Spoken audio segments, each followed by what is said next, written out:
함께 사도신경으로 신앙 고백하시겠습니다. 나는 전능하신 아버지 하나님 천지의 창조주를 믿습니다. 나는 그의 유일하신 아들 우리 주 예수 그리스도를 믿습니다. 그는 성령으로 잉태되어 동정녀 마리아에게서 나시고 본디오 빌라도에게 고난을 받아 십자가에 못 박혀 죽으시고 장사된 지 사흘 만에 죽은 자 가운데서 다시 살아나셨으며 하늘에 오르시어 전능하신 아버지 하나님 우편에 앉아 계시다가 거기로부터 살아있는 자와 죽은 자를 심판하러 오십니다. 나는 성령을 믿으며 거룩한 공교회와 성도의 교제와 죄를 용서받는 것과 몸의 부활과 영생을 믿습니다. 아멘. 우리 함께 찬송가 382장을 함께 찬송하도록 하겠습니다. 찬송가 382장입니다. 너 근심 걱정 말아라. 우리 찬송가 382장 함께 찬송하겠습니다.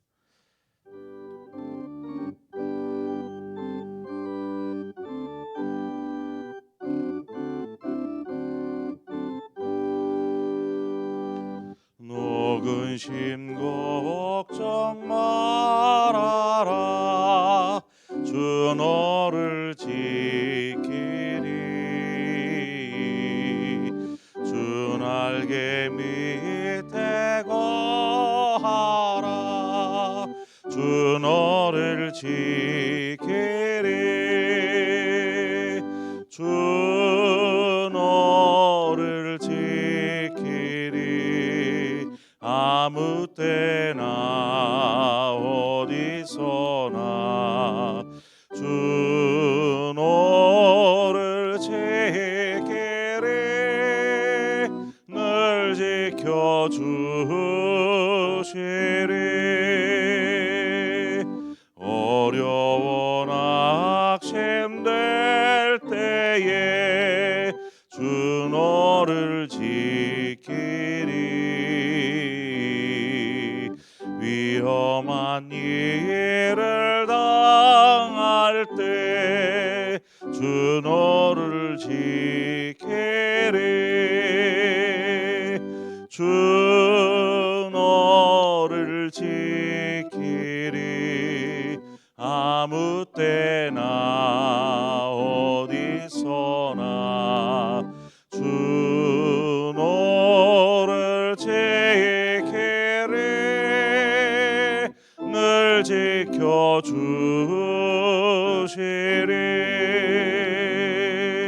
너쓸 것 미리 아시고 주 너를 지키리.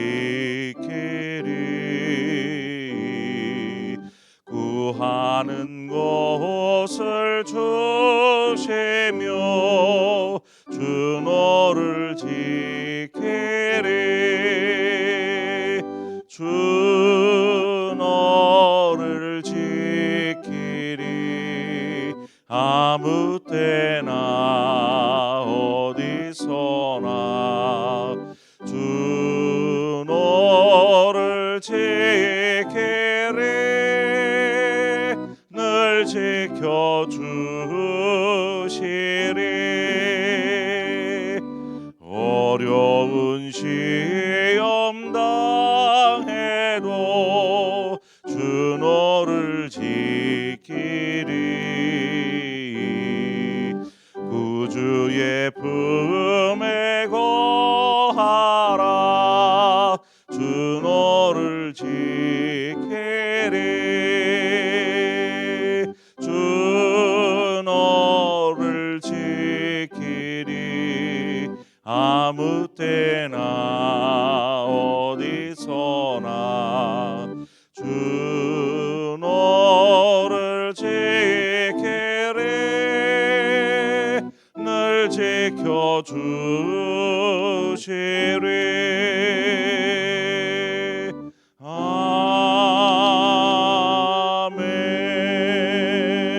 아멘. 하나님 말씀 보겠습니다. 사무엘하 3장 22절에서 30절의 말씀. 우리 한 절씩 교독해서 보도록 하겠습니다. 사무엘하 3장 22절에서 30절의 말씀을 우리 함께 한 절씩 교독하겠습니다. 다윗의 신복들과 요압이 적군을 치고 크게 노략한 물건을 가지고 돌아오니 아브넬은 이미 보냄을 받아 평안히 갔고 다윗과 함께 헤브론에 있지 아니한 때라.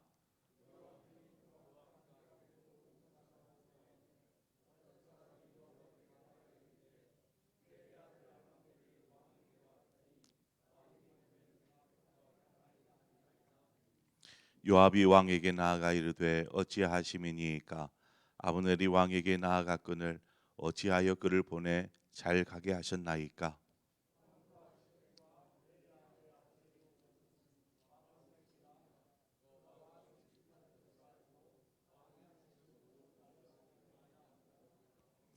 이에 요압이 다윗에게서 나와 전령들을 보내 아브넬을 쫓아가게 하였더니 시라 우물가에서 그를 데리고 돌아왔으나 다윗은 알지 못하였더라.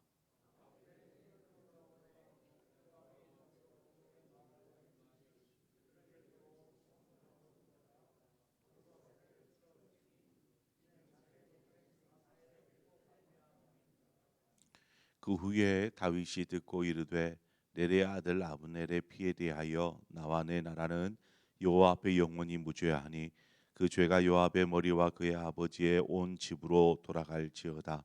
또 요압의 집에서 백닥병자나 나병 환자나 지팡이를 의지하는 자나 칼에 죽는 자나 양식이 떨어진 자가 끊어지지 아니할지로다 하니라.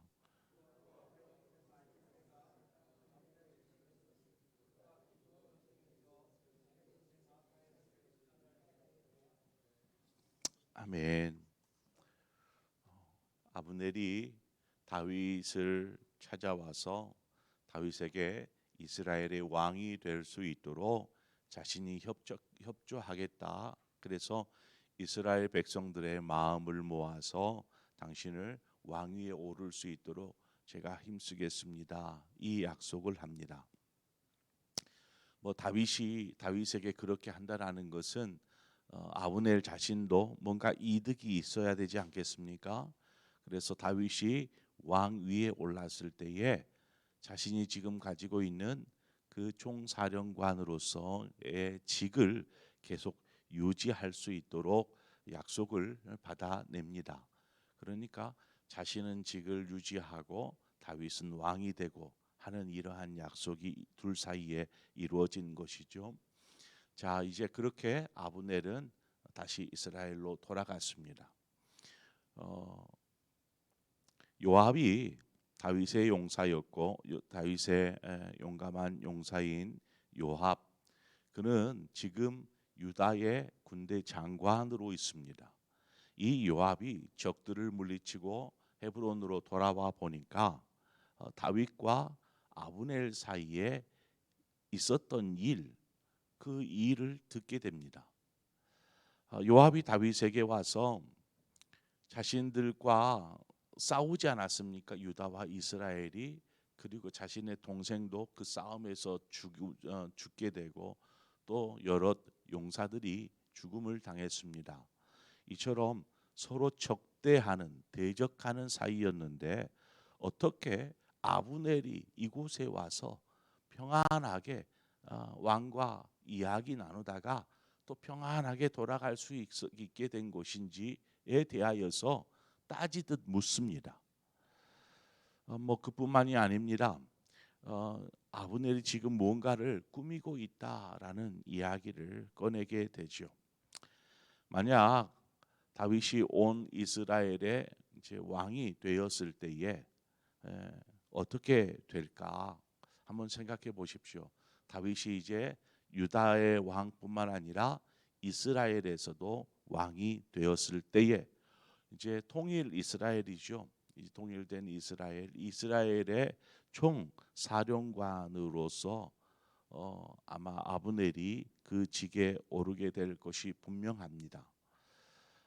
다윗의 곁에서 계속 함께 있으면서 힘을 보태던 요압, 요압의 자리가 애매해질 수밖에 없는 것이죠. 아브넬은 총사령관직에 오르는데 자신은 군대 장관이었는데 그 총사령관보다는 못하는 자리에 오를 수밖에 없는 상황이 되지 않겠습니까? 요압 역시 그것을 알기에 가만히 있을 수가 없었습니다. 오늘 본문에는 계속해서 이 아브넬이 자신의 동생이었던 아사헬을 죽인 이 일에만 이유를 묻고 있습니다.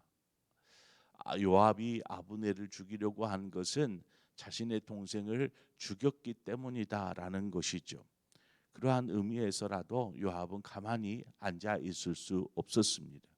그래서 돌아가고 있던 아브넬에게 얼른 사람을 급하게 보내서 다시 돌아오게 합니다. 아마 다윗의 이름을 팔지 않았을까요? 다윗이 당신을 빨리 보고 싶어 합니다. 다시 돌아오십시오. 라는 것이죠. 그래서 아브넬이 다시 헤브론으로 돌아올 때에 조용히 요압이 그를 만납니다. 그리고 그를 죽이죠. 방심한 틈을 타서 요압은 다윗 모르게 혼자 조용히 이 모든 일들을 처리해 버립니다. 그를 죽인 이유를 27절 마지막에 이는 자기의 동생 아사엘의 피로 말미암음이더라라고 말하고 있습니다. 그러나 원수 갚음이라는 이유뿐만 아니라 자신보다 더 높은 군 최고 사령관 자리를 차지할 것을 이 요압이 두려워하고 염려하였던 것이죠. 그러니까 아브넬이나 요압이나 지금 어떤 자신의 자리, 그 자리를 차지하기 위해서 어떻게 해서든 그 자리를 차지하자라는 이 혈안이 되어 있는 것입니다. 이렇게 요압이 아브넬을 죽인 이 일에 대해서 이제 다윗이 전해 듣게 됩니다. 이 모든 상황들에 대해서 요압이 행한 이 일을, 그 일을 전해 들으면서 다윗이 이야기하는 것은 무엇입니까? 요압이 행한 일이 죄라, 범죄라 이렇게 말하고 있습니다. 여러분 율법에서는 만약에 생명을 해한다면 그것이 짐승이든 사람이 되었든 그것을 다시 생명으로 갚는 것이 공의라고 말합니다. 생명을 죽였어요. 그러면 그 사람의 집안에 누군가가 그 죽인 사람을 죽여도 상관이 없습니다. 만약에 부지 중에 죽였다, 알지 못한 채로 뭐 실수하였거나 자기가 알지 못 그럴 때에는 이제 도피성으로 도망하게 되죠. 여하튼 생명은 생명으로 갚게 되어 있습니다. 눈은 눈으로, 이는 이로, 귀는 귀로 그렇게 갚는 것이죠. 자, 그러면 요압이 아브넬을 죽였다, 자신의 동생 아사엘을 죽였으니까 분명히 죽일 수 있는 것이 합당한 것처럼 보입니다. 그러나 다윗이 바라보는 이 요압이 아브넬을 죽인 이것은 죄라 이렇게 보는 것이죠. 이것은 공정하지 않기 때문이라는 것입니다. 그 죄로 말미암아 요압의 집안에 하나님의 공의가 임하여서 결국 저주가 임하게 될 것을 다윗이 이야기하는 내용이 오늘 본문에 나옵니다. 우리가 오늘의 말씀을 통해서 어떤 교훈을 얻을 수 있을까? 그리스도인은 자신의 삶을 하나님께 맡겨드리는 삶을 사는 사람들입니다. 믿음의 핵심이라는 것은요, 하나님께 자신의 삶을 맡겨드리는 것이죠. 그 삶은 어떤 것입니까? 어떤 과정뿐만 아니라 모든 결과까지도 하나님께 맡기는 것입니다. 근데 아브넬과 요압은 어떻습니까? 자신의 앞길을 맡기는 것이 아니라 자신이 어떻게든 그 자리를 차지하고 자신이 자신의 인생을 개척하려고 하는 그러한 모습을 우리는 보게 됩니다. 말씀드렸던 것처럼 믿음은 하나님께 모든 것을 맡겨드리는 것입니다. 그렇다고 해서 하나님 하나님이 알아서 하십시오 하고 맡겨드리고 자신은 뒷짐지고 있으라는 것이 아닙니다. 책임을 회피하라는 것이 아닙니다. 자신이 해야 할 책임, 책무가 있다면 그것을 다하는 것이지요. 하나님께서 인도하실 것을 믿고 주어진 자리에서 성실히 최선을 다하는 것입니다. 결과에 있어서도 자신이 원하지 않는 방향으로 인생이 흘러간다 할지라도 하나님께 맡긴 사람은 하나님께서 행하셨음을 믿고 오겨 원하지 않는 모습으로 있었을 결과가 주었을지라도 다시 일어서는 것입니다. 이 믿음이 있으니까 어떤 힘든 상황을 만날지라도 염려하지 않고 좋지 않은 결과가 있을지라도 그것으로 힘겨워 주저앉아 있는 자신의 인생을 탓하고 불평하고 원망하는 인생을 살지 않더라는 것입니다. 하나님께서 나의 삶을 인도하고 계신다라는 확신 속에 거하기 때문이죠. 본문에 나오는 아브넬이나 요압의 공통점이라면 자신들의 처지 혹은 자신들의 입지를 중요하게 여김으로 하나님도 두려워하지 않고 온갖 범죄 혹은 온갖 수단과 방법을 가리지 않고 자신들의 자리를 차지하려고 합니다. 그렇게 죄까지도 범하죠. 이들의 삶에는 하나님이 다스리는 공간, 하나님이 인도하시는 공간이 전혀 없더라는 것입니다. 자신의 삶을 자신이 열심히 개척하는 사람은 결국 모든 문제를 자신이 다 떠안을 수밖에 없습니다. 그러니 염려하고 근심하고 왜냐 내일을 알 수 없으니까요. 최선을 다한다 하지만 어떤 일이 내일 발생할지 모르는 불안과 염려와 두려움 속에 살 수밖에 없는 것입니다. 하지만 하나님께 맡기면 하나님께서 선하게 인도하여 주실 것을 믿기에 염려하지 않는 것입니다. 잠언 16장 3절은 말합니다. 너의 행사를 여호와께 맡기라. 그리하면 내가 경영하는 것을 이루어지리라. 경영하는 것이 이루어지리라. 성경은 말합니다. 사역을 시작하면서 청년 시절에 꿈꾸었었던 목회의 모습들, 그러한 모습들이 있지 않겠습니까? 이제 신학생 때의 모습입니다. 나중에 목회를 하면 막 이렇게 해야지 하는 그러한 생각들, 어떤 의욕과 열정이 넘칠 때의 생각과 지금의 생각은 조금 많이 달라진 것 같습니다. 여전히 어떤 그러한 의욕이나 열정이나 힘이 남아 있는데 해가 갈수록 하나님께서는 계속 제 안에 있는 힘을 빼게 하시는 것들을 보게 됩니다. 바꿔 말하면 어떤 지식과 경험과 열정을 가지고 어떤 목회하는 것이 아니라 힘을 뺀다라는 것은 하나님의 인도하심을 믿고 맡겨드리는 어떤 목회를 해 나가는 것이죠. 아브넬과 요압이 욕망에 사로잡혀서 자신들의 힘으로 뭔가를 이루며 어떤 자리에 오르기를 원하지만 그것은 결코 옳은 믿음의 삶의 모습이 아니었더라는 것입니다. 만약에 그런 자리에 오르게 되었더라도 이들의 이야기는 무엇이겠습니까?